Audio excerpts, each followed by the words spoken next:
ಈಗ SP ಇದ್ದಾರೆ ಇಲ್ಲಿ, ಎಸ್ ಇಸ್ ಗುಡ್ ಲೋಕಾಯುಕ್ತ. ಆದರೆ IG ಇದ್ದಾರೆ ಬಾಲಸುಬ್ರಹ್ಮಣ್ಯ ರಾವ್ ಅಂತೇಳಿ. ನಮಗೇನೋ ಸ್ವಲ್ಪ ಡೌಟ್ ಇದೆ ಅವರು, ಯಾಕೆಂದರೆ ಅವರು ಕೆಂಪೈನ ಶಿಷ್ಯ, ಅವರು ರಿಟೈರ್ಡ್ IG ಕೆಂಪೈನ ಶಿಷ್ಯ.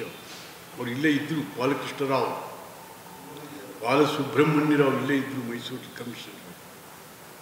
ಹಾಗಾಗಿ ನಾನು ಕೂಡ ಸರ್ಕಾರನ ಹೋಮ್ ಡಿಪಾರ್ಟ್ಮೆಂಟ್ನ ಚೀಫ್ ಸೆಕ್ರೆಟರಿನ ಒತ್ತಾಯ ಮಾಡ್ತಾ ಇದ್ದೀನಿ, DGನೂ ಒತ್ತಾಯ ಮಾಡ್ತೀನಿ, ದಯಮಾಡಿ ಈ ಬಾಲಸುಬ್ರಹ್ಮಣ್ಯ ರಾವ್ ಬದಲಾವಣೆ ಮಾಡಿ, ಅಲ್ಲಿ ಯಾರು ಸೂಕ್ತವಾದಂಥ ವ್ಯಕ್ತಿ ಹಾಕಿ, ಸ್ವಲ್ಪ ಖಡಕ್ ಆಗಿರ್ತಕ್ಕಂಥ ಒಬ್ಬ ಅಧಿಕಾರಿಯನ್ನು ಹಾಕಿ.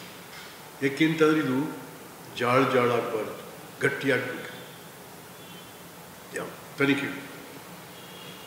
ಮತ್ತು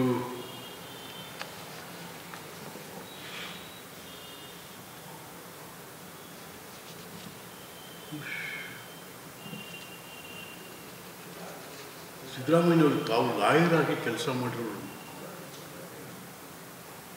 ತಾವು ಹೇಳ್ತಾನೆ ಇರ್ತೀರ, ನಾವು ಲಾಯರ್ ಆಗಿದ್ದೇವೆ, ನಾನು ಲಾಯರ್. ಈಶಾ, ನೀವು ಲಾಯರಾಗಿ ಕೆಲಸ ಮಾಡಿದ್ದೀರಾ, ನಿಮ್ಮ ಜೊತೆ ನಾವು ಲಾಯರ್ಗಳಾಗಿ ಕೆಲಸ ಮಾಡಿದ್ದೀವಿ. ಬಟ್ ನನಗೆ ಅರ್ಥ ಆಗ್ತಾ ಇಲ್ಲ,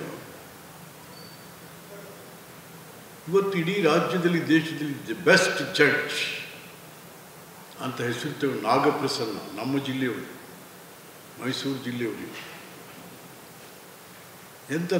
ಎಂಥ ಜಡ್ಜ್ಮೆಂಟ್ ಕೊಟ್ಟಿದ್ದಾರೆ ಇದ್ರ ಬಗ್ಗೆ.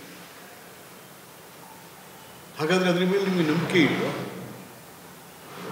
ಕೋರ್ಟ್ಗಳ ಮೇಲೆ, ನ್ಯಾಯಾಧೀಶರುಗಳ ಬಗ್ಗೆ ನೀವು ನಂಬಿಕೆ ಕಳ್ಕೊಂಬಿಟ್ಟಿದ್ದೀರ. ದೀಪ್ ಕೂಡ ಲಾಯರ್ ಆಗಿರೋರು ಹೇಳ್ತಾನೆ ಇರ್ತೀರಿ, ನಾನು ಲಾಯರ್ ಅಂತ. ಅವ್ರ ಮೇಲೆ ನಂಬಿಕೆ ಕಳ್ಕೊಂಬಿಟ್ಟಿದ್ರು, ಅಥವಾ ನೀವು ಆ ಜಡ್ಜ್ಮೆಂಟ್ ಓದೇ ಇಲ್ವ?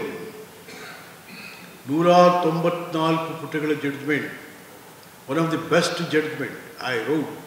I read all the 194 pages. ಎಲ್ಲ ಆ್ಯಂಗಲ್ಲೂ ಕೂಡ ಚರ್ಚೆ ಆಗಿದೆ, ಎಲ್ಲ ಆ್ಯಂಗಲ್ಗಳಲ್ಲೂ ಕೂಡ ಚರ್ಚೆ ಮಾಡಿದ್ದಾರೆ. ಅಂಥದ್ದು ನೀವು ಇಟ್ಕೊಂಡು, ಅದು ಅಲ್ಲದೆ ಹೈಕೋರ್ಟ್ ಹೋದವ್ರು ಯಾರು? ಬೇರೆ ಯಾರೂ ಅಲ್ಲ, ನೀವೇ ಹೈಕೋರ್ಟ್ ಹೋಗಿ ನೀವೇ ಕೈ ಕಟ್ಟಿಸ್ಕೊಂಡ್ರಿ. ಅಲ್ಲಿ ನೀವು ಲೋಕಾಯುಕ್ತಕ್ಕೋ CODಗೋ ಯಾವುದಕ್ಕೂ ಹೋಗಿಲ್ಲ, ನೀವೇ ಹೋಗಿರೋದು ಹೈಕೋರ್ಟ್ಗೆ. ನಿಮ್ಮ ಅಪೀಲ್ ಮೇಲೇ ಜಡ್ಜ್ಮೆಂಟ್ ಬಂದಿರುವಂಥದ್ದು, ನಿಮ್ಮ ಅಪೀಲ್ ಮೇಲೆ ಜಡ್ಜ್ಮೆಂಟ್ ಬಂದಿರೋದು.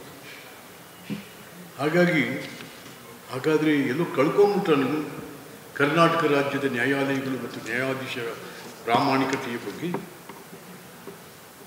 Are you in doubt, Mr. Siddaramaiah, with the sincerity and integrity of our presiding officers of the court? No.